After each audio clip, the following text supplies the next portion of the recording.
Greater Western Sydney's first ever road trip would take them to a blustery Blundstone Arena. Hobart hosting its first AFL clash. GWS would welcome their $6 million man Tom Scully to lead their midfield against a North Melbourne side which went down by a kick in their opener against the Bombers. But they'd start as unbackable favourites against the AFL upstarts and goal within a minute. Flying snap for goal, looks pretty good. The Giants immediately under siege. One-way traffic heading towards the Kangaroos' full forward Aaron Edwards. Only takes a split second and it's a strong mark from him. Edwards with a smorgasbord of opportunity, and he'd fill his boots. Aaron Edwards already with two, this for his third. He's worked it out down there, he just doesn't miss. Star League recruit Izzy Folau would at least get his hands on the footy, but turnovers would cost GWS. The Kangaroos spread out of half-back moved virtually unopposed. Veteran Brent Harvey leading the charge. Bastanak decides to handball. He's going to have a third play. He started it and now he finishes it. Kevin Sheedy no doubt looking for plan B as his side were handed a 43-point first quarter walloping. Well, he missed it last week. He won't miss this one.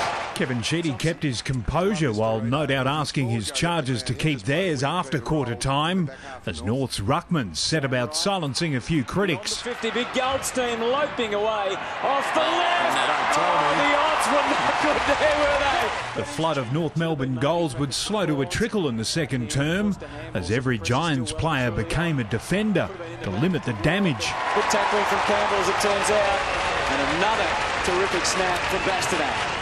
Clearing the footy out of the backline was proving a problem for the likes of Tom Scully. There was simply no one to go to.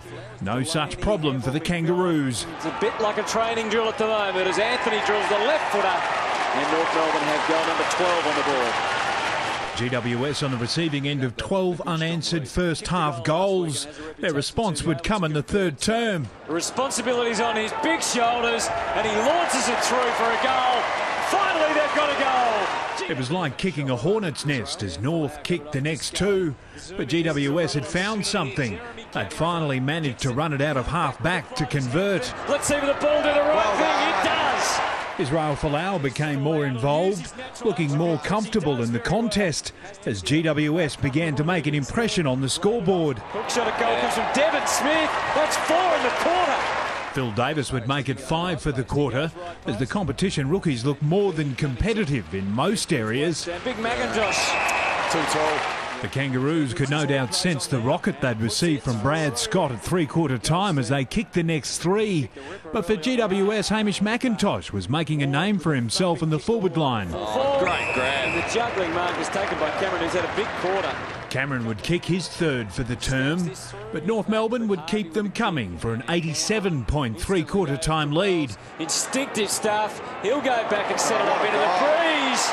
And that's one of the best of the day from Daniel Wells. The Kangaroos would extend their lead towards 100. Brad Scott proving a hard man to please as the goals kept coming for North. That was terrific team play by the Roos.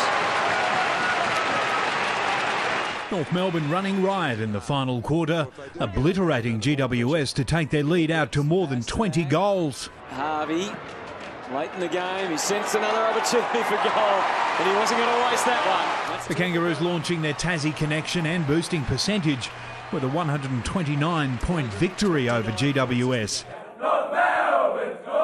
David Murdoch, Big Pond Sport.